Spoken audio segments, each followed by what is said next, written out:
네, 오늘 말씀은 잠언서 31장 10절로 31절까지 말씀입니다.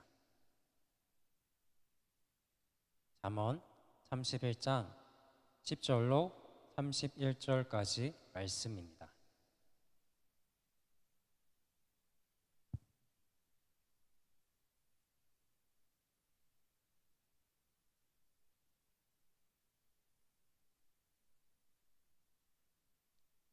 네, 그럼 저와 한 절씩 교독하시도록 하겠습니다.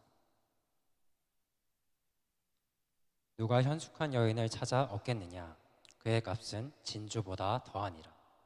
그런 자의 남편의 마음은 그를 믿는 산업이 핍절하지 아니하겠으며, 그런 자는 살아있는 동안에 그의 남편에게 선을 행하고 악을 행하지 아니하느니라.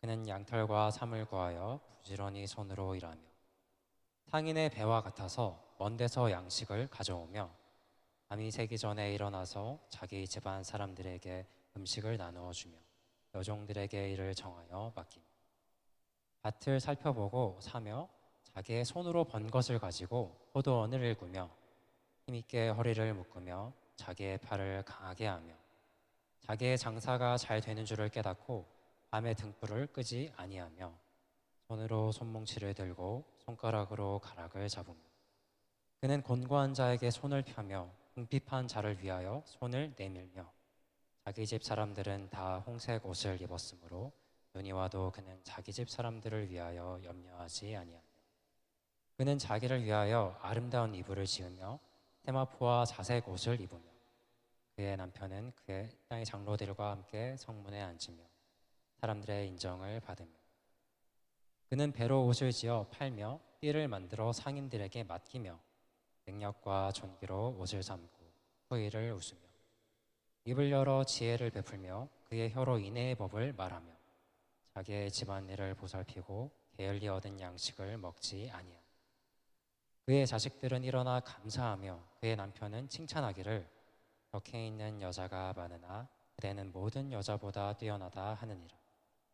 좋은 것도 거짓되고 아름다운 것도 헛되나 오직 여호와를 경외하는 여자는 칭찬을 받을 것이라. 함께 읽겠습니다. 그 손의 열매가 그에게로 돌아갈 것이요 그 행한 일로 말미암아 성문에서 칭찬을 받으리라. 아멘. 이 잠언서 우리가 그동안 참 많이 묵상해온 말씀이기도 합니다. 참 그 지혜에 대한 가르침, 그 대장정의 마무리가 오늘 이 본문을 통하여서 이루어지고 있습니다. 그동안 이 지혜란 무엇인가 라는 것에 대해서 어떤 그 원론적인 가르침들이 상당히 많은 부분을 차지하면서 이어지고 있었다고 한다면 오늘 이 본문은 그렇다고 한다면 그 지혜란 무엇이냐, 아주 그 실질적인 예를 오늘 우리에게 보여주고 계시는 겁니다. 바로 이 현숙한 여인을 통해서 말이죠. 이렇게 현숙한 여인이라고 하였습니다. 그죠? 여기에 여인이라고 하였기 때문에 우리가 혹시라도 남자분들은 해당되지 않는 것 아니냐 이렇게 생각하실지도 모르겠습니다. 그러나 이 현숙한 여인이라고 해서 남성분들 혹은 남편분들이 해당되지 않는 것은 아닙니다. 잠언서에서 이 지혜는 여성형으로 항상 표현되어 왔습니다. 그러다 보니까 이 그것과 반대되는 그런 설명으로서 음녀나 혹은 말로 호리는 이방 계집이나 이런 표현들이 또 상대적인 표현으로서 많이 등장하기도 하였었지요. 그러다 보니 항상 여성으로 표현되던 이 지혜에 관련하여서 그 실질적인 예로서 현숙한 여인은 이러하다라고 보여주는 것은 상당히 자연스럽습니다. 그렇죠? 그러나 이것이 단순히 여성에게만 해당지 않는 것은 이 잠언서의 그 모든 지혜의 가르침들 가운데 기억하시겠지만 내 아들아 하면서 이 아들에게 주는 권면의 그 아버지의 그런 지혜의 말씀들도 있었기 때문에 우리는 이것을 단순히 여성에게만 해당되는 것이 아니라는 것을 또한 또 쉽게 알 수가 있습니다. 그리고 이 현숙한 여인이라고 해서 이 여인 앞에 현숙한이라는 또한 수식어가 붙고 있습니다. 우리가 이 오늘 본문을 살펴보기 전에 또 이 현숙한이라고 쓰여져 있는 이 말이 대체 무엇인지에 대해서도 좀 깊이 있게 짚고 넘어갈 필요가 있습니다. 여기서 쓰인 이 현숙한이라는 말 뜻은 우리가 보통 생각하기 쉬운 그냥 지혜로운 그냥 요 정도의 선에서의 말이 아닙니다. 이것은 유능한, 또 어진 좀 이런 의미들을 더욱더 깊이 가지고 있어요. 그러니까 우리가 보통 어떤 사람들을 보면서 아 참 저 사람 말하는 것이 생각하는 것이 참 지혜롭네. 그것도 맞습니다. 그러나 단순히 그 정도 수준에서 머무는 게 아니에요. 그냥 정지해 있는 어떠한 그런 상태에서 그것을 지혜롭다, 현숙하다 말하는 것이 아니고 여기서 쓰인 이 현숙함이라는 것은 운동성을 가지고 있습니다. 행동의 그 정말로 능력 있게 행동하는 그 행동성을 또한 가지고 있어요. 그래서 이것은 말씀드렸듯이 단순히 그냥 정지되어 있는 그런 표현이 아니라 행동하는 지혜로움 그리고 그만한 능력이 있는 지혜로움 그것을 말하고 있습니다. 아주 역동적으로 움직이는 그러한 지혜로운 삶이 드러나는 그러한 사람이 곧 어떤 사람이다? 현숙한 사람이다 라고 하는 것이에요. 이것을 우리가 우리의 염두에 두고 이것을 생각하시면서 오늘 본문 말씀을 우리가 쭉 살펴보면 아주 좋을 것입니다.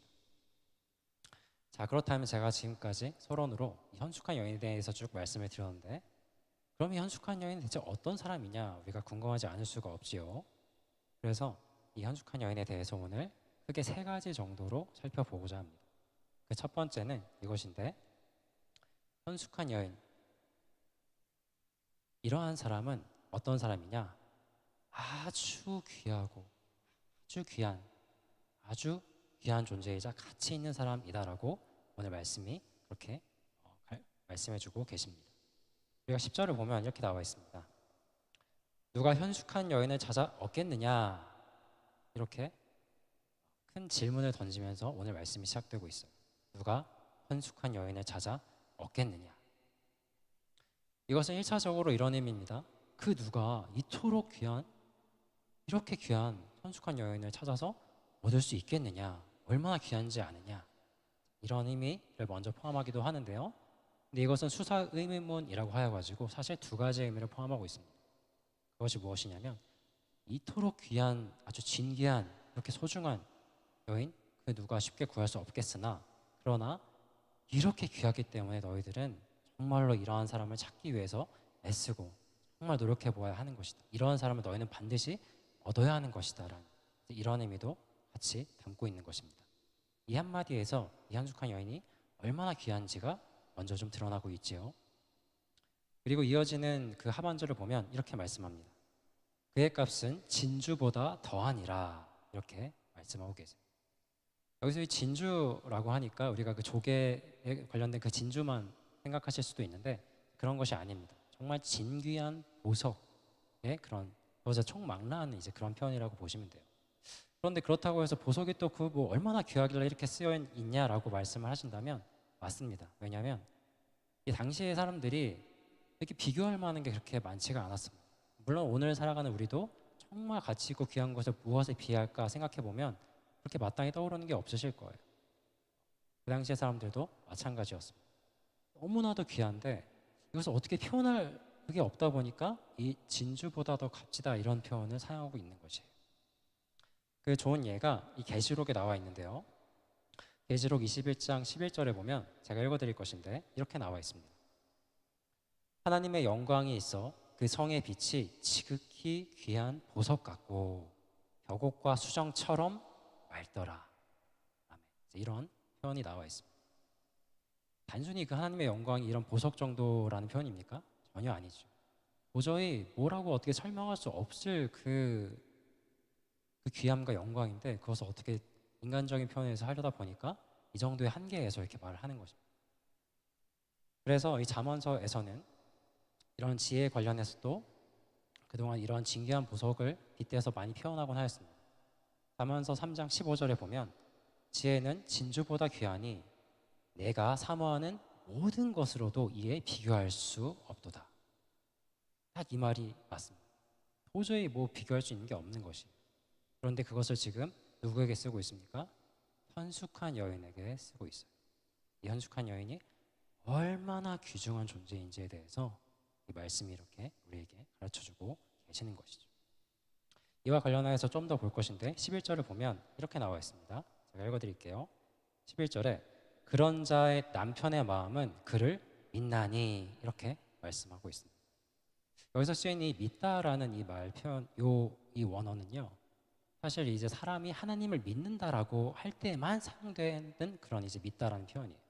그런데 그런데 유일하게 예외가 있는데 바로 오늘 이 본문이랑 사사기에 있는 한 구절에서만 좀 예외적으로 사용이 됩니다. 그렇다면 이게 무슨 말일까요? 남편이 아내를 현숙한 여인을 하나님처럼 믿는다? 이런 표현은 아니고요. 그 정도로 이 남편이 얼마만큼 이 현숙한 여인을 신뢰하고 있는지를 정말 강조하여서 이 본문이 우리에게 말씀해주고 계시는 거지. 그리고 12절에 보면 그런 자는 살아있는 동안에 그의 남편에게 선을 행하고 악을 행하지 아니하느니라. 살아있는 동안에 얼마 동안이라는 것입니까?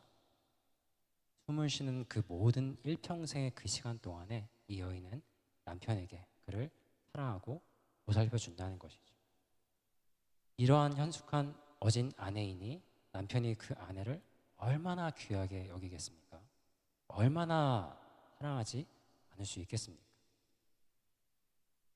이것을 볼 때 우리는 이 현숙한 여인이란 아주 귀하고 귀한 그런 존재이구나. 그리고 이 말씀을 주시는 이 말씀이 누가 주셨습니까? 하나님께서 주셨지요. 그럼 하나님께서 이 현숙한 여인을 어떻게 보시느냐? 정말로 각별하고 아주 귀하고 정말 사랑하는 존재로 보고 계시구나 라는 것을 우리가 알 수 있는 것입니다.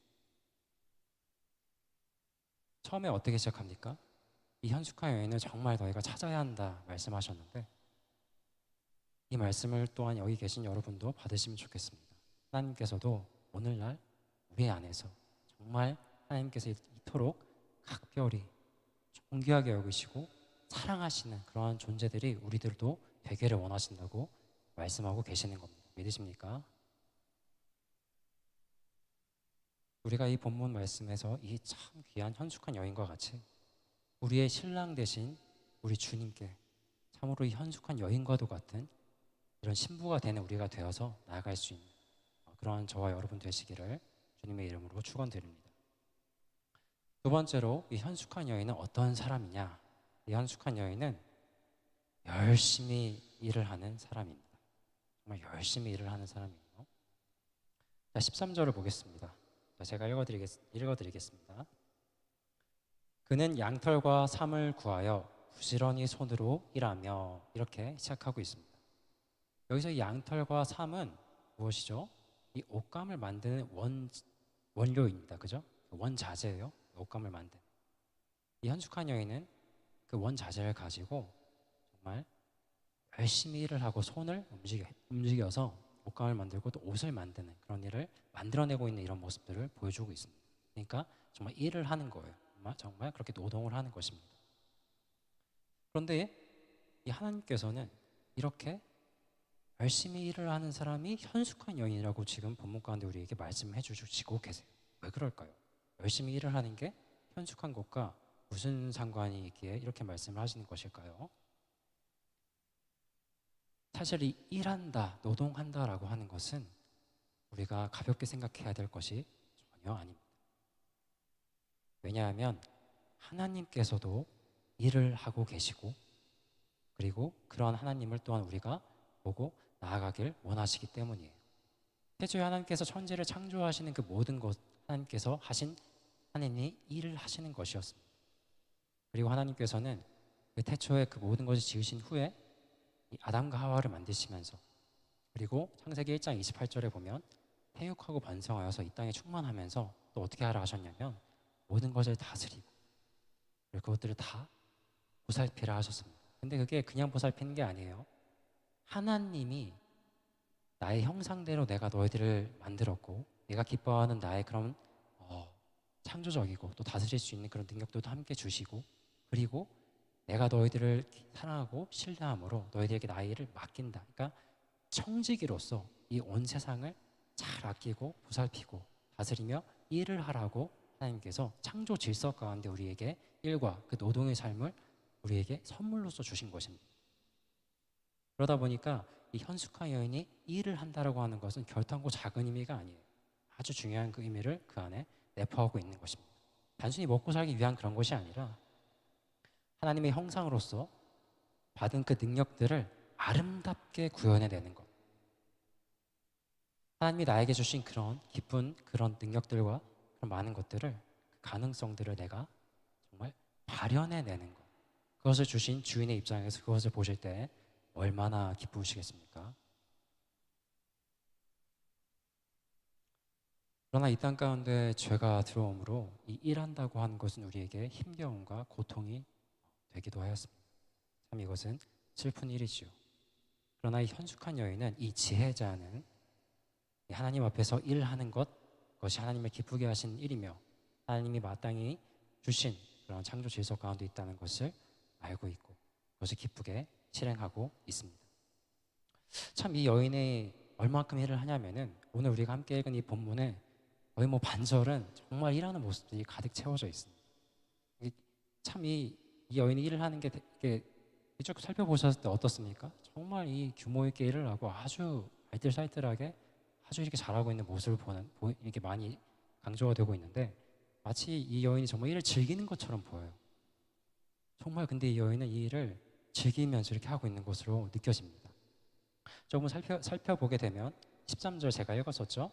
양털과 삼을 부지런히 손으로 일하면서 그렇게 일을 하고요. 그리고 14절에 보면 이 상선과 같이 그러니까 이 상인의 배와 같이 이 행동 반경이 아주 넓고 융통성 있게 그를 이렇게 일을 하고 있고요.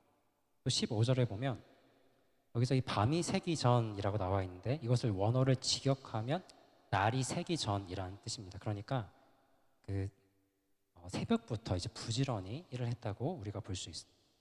또 15절 하반절을 보면 어떻게 합니까? 이 여인이 가족들에게 또 음식을 나누어주며 또 여종들에게 일을 정하여 맡기며 이렇게 하면서 이 종들 앞에서 솔선수범하여서 이렇게 일을 하고 있고요. 아주 적절하게 잘 일들을 분배해서 지시를 내리고 종들을 또한 잘 다스리고 있는 모습도 보여주고 있습니다. 그리고 또 이 16절에 보면 밭을 살펴보고 사며 자기의 손으로 번 것을 가지고 포도원을 일구며 이렇게 말씀이 나와 있는데 이 말씀과 더불어서 27절 말씀 하반절을 좀 같이 보면 좋겠습니다. 27절 하반절에 보면 이렇게 나와 있어요. 게을리 얻은 양식을 먹지 아니하나니 이렇게 나와 있습니다. 자기의 손으로 번 돈을 가지고 일을 하고요. 게을리 얻은 양식을 먹지 아니하였다. 이 표현은 불로소득하지 않았다는 것이죠. 그리고 그 노동의 그 순수성을 계속 지켜나갔다라는 것을 우리로 하여금 알게 해주는 것입니다. 그것이 또한 지혜롭고 현숙한 자의 자세라는 것을 보여주고 있는 것이죠. 그래서 이런 여인의 모습을 통하여서 참 그녀가 얼마나 하나님 앞에서 열심히 일을 하며 살아가고 있는지 그리고 그 가운데 참 그 기쁨들이 보여주고 있는지를 우리가 보게 됩니다. 그리고 가장 중요한 것은 우리 하나님께서는 그렇게 열심히 성실히 기쁘게 일하며 나아가는 이 현숙한 여인을 기뻐하신다라는 그 사실일 것입니다. 이것은 단순한 그 일에서 그치지 않는다고 말씀드렸습니다. 태초부터 주신 이 창조 질서 가운데 우리에게 주신 그 일에 대한 것 그리고 그것은 그토록 잠언에서 강조하는 너희가 정말 현숙한 사람이 되어라 라고 하는 그 가르침 가운데 큰 축을 차지하고 있다는 것 우리가 보게 됩니다. 그러므로 우리가 이 현숙한 이 사람처럼 이 여인처럼 하나님 앞에서 기쁨을 일하며 나아가는 그러한 저와 여러분 되시기를 소망합니다. 이제 세 번째로 이 현숙한 여인은 어떤 사람이냐? 이 현숙한 여인은 사랑을 베푸는 사람입니다. 그것을 우리가 알 수가 있습니다. 우리가 이 19절 말씀을 보겠습니다. 19절에 보면 이렇게 나와 있어요. 손으로 손뭉치를 들고 손가락으로 가락을 잡으며 이렇게 말씀을 하고 있습니다. 네, 또 열심히 또 이 여인이 일을 하고 있죠. 참 일을 많이 하는데 그래서 손뭉치를 손으로 들고 손가락으로 가락을 잡는다라고 하는 것은 이 물레를 돌리면서 그 옷감을 짜는 그 모습을 이렇게 표현한 것입니다. 옷감을 만들고 또 옷을 만들고 하는 그 과정을 이미 과정에 있다는 걸 우리가 알 수 있겠지요. 그런데 여기서 그렇다면 이 여인이 왜 이렇게 열심히 일을 하나? 이어지는 20절을 보면 이렇게 나와 있습니다. 그는 곤고한 자에게 손을 펴며 궁핍한 자를 위하여 손을 내밀며 이렇게 말씀을 하고 있습니다. 그러니까 이 여인이 열심히 일을 하며 살아가는 게 내 가족, 나를 위해서 이렇게 팔이 안으로만 굽게 되는 그런 삶이 아니었던 걸 볼 수 있어요. 어떤 삶이죠? 바깥으로 손을 활짝 펼치고 힘들고 어려운 이웃들을 향한 사랑과 관심을 가지고 있었다는 것을 알 수가 있습니다. 그렇다면 이 여인이 여기서 어떠한 사랑과 관심을 가지고 그들에게 무엇을 베풀었을까? 그것에 대해서는 우리가 이 문맥을 통해서 알 수가 있는데, 방금 제가 읽어드린 19절, 이 옷감을 막 짜는 직무를 짜는 이제 그런 모습이죠. 이어지는 20절, 그 다음에 이어진 21절을 보면 어떻게 되어 있죠? 이렇게 나와 있습니다.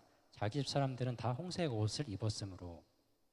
그러니까 이것이 옷과 되어 있다는 그 문맥임을 우리가 알 수가 있어요. 그러니까 이 19절과 21절의 문맥을 고려할 때 자신이 열심히 만든 옷감으로 옷을 만들어서 힘들고 어려운 사람들에게 주고 베풀고 도와주었다라는 사실을 우리가 알 수가 있습니다. 그죠? 당시 이 옷은 귀하고 비싼 것이었습니다. 그냥 뭐 이렇게 쉽게 줄 수 있는 그런 것은 아니었어요. 그런데 참 이 옷이 없어서는 안 되는 꼭 필요한 것이었어요. 예를 들어 이 겉옷에 대한 그런 예를 좀 들어드리면, 당시에 이 겉옷은 평상시 입고 다니는 옷이기도 했지만 이 잘 때는 어떻게 했는지 아시죠? 그것을 이불로 사용하여서 덮고 자는 아주 중요한 그런, 사실상 밤에 이불 없이 겉옷 없이 추운 날 자게 되면 정말 목숨을 잃을 수가 있는 것 아니겠습니까? 이것은 아주 꼭 필요하고 중요한 그런 것이었던 것이죠. 근데 이 여인은 그런 귀중한 옷을 이 어려운 이웃들에게 베풀고 있다는 것을, 사랑을 실천하고 있는 것을 우리에게 알게 해주시는 말씀입니다. 그렇게 바깥으로 펼쳐져 있던 그 손은 이제 그 다음에 안으로 이렇게 향하게 되면서 가족들에게 홍색 옷을 지어 입힙니다. 이 홍색 옷이란 양모로 만든 그런 옷으로서 따뜻한 옷이에요. 그러니까 겨울이나 추운 날 가족들을 잘 보살필 수 있는 그런 옷을 가족들에게 이제 입혔던 것이고, 그 다음에 어떻게 됩니까? 그 다음은 자신에게 이렇게 향하고 있는 것을 보여주고 있습니다. 우리가 지금 이 구절들을 통하여서 주목해야 될 것이 하나 있는데, 그것은 바로 이 그녀의 펼쳐진 팔이 이동하는 그 방향과 순서를 우리가 주목하셔야 되겠습니다. 처음에 어떻게 하였습니까? 멀리 먼 곳을 먼저 뻗쳤죠. 이웃을 향해서. 그리고 점차 가족과 자신에게, 이러한 순서를 우리에게 보여주고 있습니다. 이 여인이 어떠한 마음과 그런 사랑의 마음을 가지고 이것을 실천하고 있는지를 우리에게 간접적으로 또 보여주고 있다 할 수 있겠지요. 여인의 이러한 모습은 참 우리로 하여금 우리 주님께서 우리에게 주신 그 사랑의 말씀을 떠올리게 만듭니다. 내 이웃을 내 몸과 같이 사랑하라. 이 말씀을 우리로 하여금 떠올리게 만드시는 것이죠.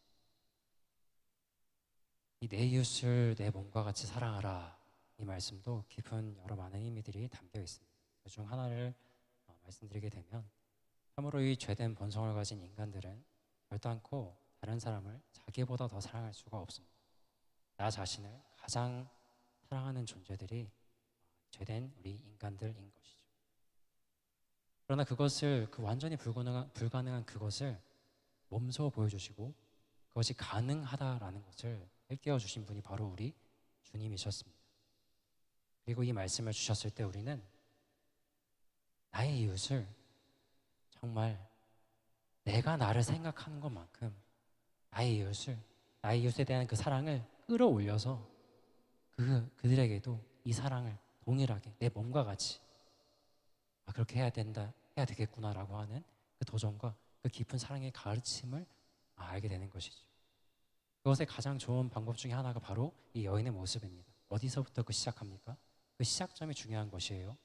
먼저 나로부터 멀리 있는 나의 이웃을 향한 그 시작점으로 시작하여서 이렇게 나에게로, 나의 가족에게로, 그리고 나에게로, 이 순서를 통하여서 우리 주님의 그 사랑을 실천하는 이런 우리에게 모습을 보여주고 있는 것이죠.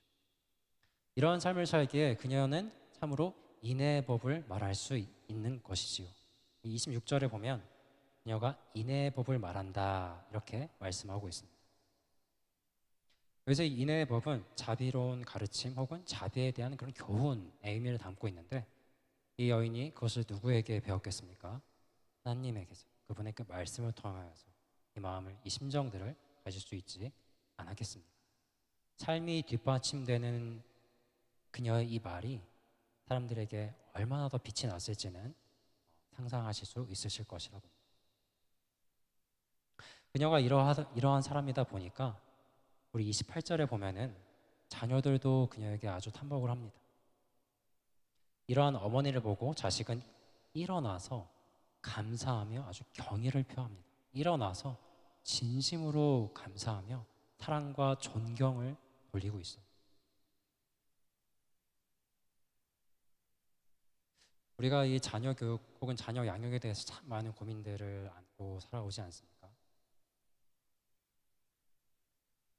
자녀의 나이가 어리든 많든 또 시집 장가를 갔든 자식은 자식이지 않습니다. 그런데 이 자녀 교육, 자녀 양육에 대해서 사실 어떤 특별하고도 아주 놀라운 방법이 따로 있는 것은 아닙니다. 멀리 있지 않아요. 그리고 사실 여러분도 다 잘 알고 계시지 않습니까? 자녀 교육과의 자녀 양육의 가장 좋은 길은 그들에게 부모로서 우리가 우리의 삶으로서 보여주는 것. 그렇지 않습니까? 우리가 현숙한 여인으로 우리가 정말 하나님이 원하시는 이런 현숙한 사람으로 살기를 그렇게 나아갈 때 우리들 자녀 양육에 관련한 여러 문제들도 자연스럽게 해결될 수 있다는 것을 또한 우리가 보게 됩니다. 참으로 이 열심과 성실로 이 사랑을 실천하는 이 여인을 자식들도 사랑하고 그 남편은 깊이 사랑하며 아주 칭찬하는 말을 또한 하고 있습니다. 그런데 비단 이것이 단순히 가족들에게만 있겠습니까? 창문에서도, 그러니까 쉽게 말해서 그 당시에 여러 많은 모여있는 그 사람들에게도 이 여인은 칭찬을 받아요. 그러나 이것이 단순히 그런 사람들에게서 뿐이겠습니까? 이 현숙한 여인이 가장 칭찬을 받으며 기뻐하심을 받으며 감사 가운데 나아가게끔 봐주시는 분, 바로 하나님께서 이 여인을 보실 때 얼마나 기쁘시겠습니까? 참으로 이 하나님 기뻐하시고 우리 주께서 그렇도록 우리에게 보여주신 그 사랑을 실천하는 이 여인, 우리가 오늘 이 본문 말씀을 통해서 참 이 현숙한 여인이란 사랑을 베푸는 사람이구나, 이것을 가슴에 깊이 심으시고 우리 또한 이러한 사람이 되기를 원합니다 하며 나아가는 그러한 저와 여러분 되시기를 축원드립니다. 말씀을 정리하겠습니다. 오늘 우리는 참 이 현숙한 여인에 대해서 살펴보았습니다. 이 현숙한 여인은 무척 귀하고 아주 그런 가치 있는 귀한 존재였습니다. 이 현숙한 여인은 열심과 성실로 일하는 사람이었습니다. 또 이 여인은 사랑을 베풀고 실천하는 사람이었습니다. 그런데 참 우리가 궁금하지 않을 수가 없습니다. 그렇다면 이 여인은 어떻게 이러한 현숙한 삶을 살 수가 있었을까? 그에 대한 답이 오늘 30절 말씀 가운데 나타나고 있습니다. 30절 말씀을 함께 한 목소리로 읽도록 하겠습니다. 시작. 좋은 것도 거짓되고 아름다운 것도 헛되나 오직 여호와를 경외하는 여자는 칭찬을 받을 것이라. 아멘. 그녀가 이렇게 살 수 있었던 그 가장 큰 동력이자 그 이유는 여호와를 경외하였기 때문입니다. 참으로 그렇지 않습니까? 여호와를 경외하지 않고서는 어떻게 이러한 삶들을 살 수 있었을까요? 참으로 여호와를 경외하는 그러한 사람이기 때문에 그 무엇보다도 빛나고 가치 있는 존재였던 것입니다. 참으로 여호와를 경외하는 사람이었기 때문에 그렇게 그 일들을 하나님이 기뻐하심을 알고 열심과 성실로 감당할 수 있었던 것이에요. 참으로 여호와를 경외하기 때문에 참으로 여호와께서 보여주신, 우리 주께서 보여주신 그 사랑을 자신의 삶 가운데서도 투영하여서 보여주며 나아가기를 힘쓸 수 있었던 것입니다. 그렇지 않겠습니까? 그래서 이 현숙한 여인에 대한 이 긴 묘사 가운데 오늘 이 잠언서 이 현숙한 여인에 대해서 그 결론으로서 이 30절 말씀을 주신 것이에요. 여호와를 경외하는 여인, 칭찬을 여호와를 경외해야 한다라고 말이죠. 그런데 여러분, 이 여호와를 경외하라는 이 가르침이 단순히 이 현숙한 여인에 대한 이 10절부터 31절까지의 그 본문에 대한 결론만 되는 것은 결단코 아닙니다. 사실 이 결론은 현숙한 여인뿐만이 아니라 동시에 이것은 바로 이 전체 잠언서 이 모든 이 잠언서에 관련하여서 그 큰 대단원의 막을 내리는 그 전체 잠언서의 결론 역할을 또한 함께 하고 있기 때문이에요. 잠깐 좀 설명을 해드리면 이 잠언서는 그 시작과 마지막을 동일한 그 핵심 주제를 우리에게 가르쳐 주시면서 이 잠언서를 우리에게 주십니다. 그 잠언서 1장 7절에 보면 여호와를 경외하는 것이 지식의 근본이요 이렇게 하면서 이 잠언서의 시작과 더불어서 앞으로 이 잠언서는 이런 주제다라고 대주제를 보여주시고 그렇게 시작을 하세요. 그리고 이 마지막에 와서 동일하게 오직 여호와를 경외해야 한다라고 똑같은 그 결론으로 그 주제로서 이 잠언서의 마지막 대미를 결론 지어주고 계십니다. 이 앞뒤가 똑같아요. 앞과 뒤가 똑같고 그 가운데 그러니까 이렇게 괄호치고 그 가운데에는 그 여호와를 경외하는 것에 대해서 그것이 무엇인지에 대한 설명들로 가득 차 있습니다. 앞뒤에 똑같고 괄호고 그 안에 그것에 대한 설명들, 이것을 우리가 보통 수미상관 혹은 수미상관이라고 많이 들어보셨을 것입니다. 무엇입니까? 정말로 이 여호와를 경외하는 것이 얼마나 중요한지에 대해서 이 잠언서의 구조 자체도 그것을 아주 적극적으로 우리에게 계속해서 강조해주고 계시다는 거예요. 이 여호와를 경외한다는 것이 무척이나 중요하다는 것입니다. 그리고 오늘 제가 이 처음 말씀을 시작할 때도 말씀드렸지만, 그리고 그 여호와를 경외하는 사람, 그 여호와를 경외하는 그 인생이란 어떤 것인가에 대해서 우리에게 그 실질적인 예로서 이 헌숙한 여인을 우리의 눈에 뭔가 만져질 수 있게끔 보여주시는 것이에요. 얼마나 우리에게 친절하십니까? 이것을 우리가 알 때 감사하고 감격하지 않을 수가 없는 것이에요. 이 헌숙한 여인을 통해서 마지막으로 또 이 말씀을 통하여서 우리 주님께서는 이렇게 권면을 하시는 것입니다. 뭐라고요? 내가 그러한 사람을 정말 내가 무척 귀하고 각별하게 생각한다. 그러니까 너도 이러한 헌숙한 사람이 나에게 되어주지 않겠니? 나는 네가 정말 열심과 성실로 일하기를 간절히 바란다. 내가 너에게 준 그 사명을, 내가 세운 이 창조 질서의 그것을 회복하고 내가 정말 기쁨으로 이것을 감당하며 나아가기를 내가 간절히 원한다. 그렇게 해줄 수 있겠니? 정말 나는 너가 사랑을 베풀고 실천하는 사람이 되기를 원한다. 내가 너를 위하여 내 목숨을 내어주기까지 그렇게 사랑한 나의 이 사랑을 너도 그것을 알고 그 사랑이 정말 너의 인생 가운데 함께하는 그러한 나의 자녀가 되기를 원한다. 그렇게 해줄 수 있겠니? 그러한 나의 헌숙한 사람이, 나의 그러한 사람이 되기를 간절히 바란다. 이 잠언서를 통하여서 우리에게 말씀해 주시는 것입니다. 이것을 믿음으로 아멘으로 받으시겠습니까?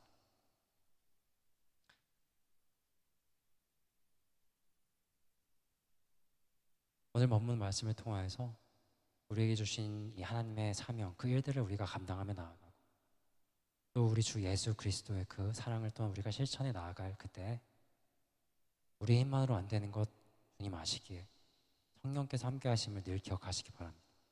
성령께서 우리와 동행하시고 인도해 주심으로 이 성삼위 이 하나님께서 우리를 붙드심으로 이 모든 것들을 감당하게 나아가게 하실 것을 믿으시고 이러한 저와 여러분 되시기를 주님의 이름으로 간절히 축원드립니다.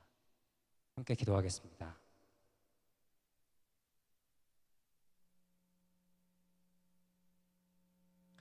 사랑하는 주님, 오늘 주신 주님의 이 잠언서의 말씀, 이 헌숙한 여인에 대한, 이 헌숙한 사람에 대한 이 말씀들을 저희들이 잘 받게 하여 주옵시고 그 가르침들 가운데, 크신 사랑과 은혜 가운데 저희들이 마땅히 주님의 헌숙한 사람들이 되기를 원합니다라고 주여 인도하여 주시기를 간절히 원합니다라고 그렇게 함께 합심하여 기도하시겠습니다.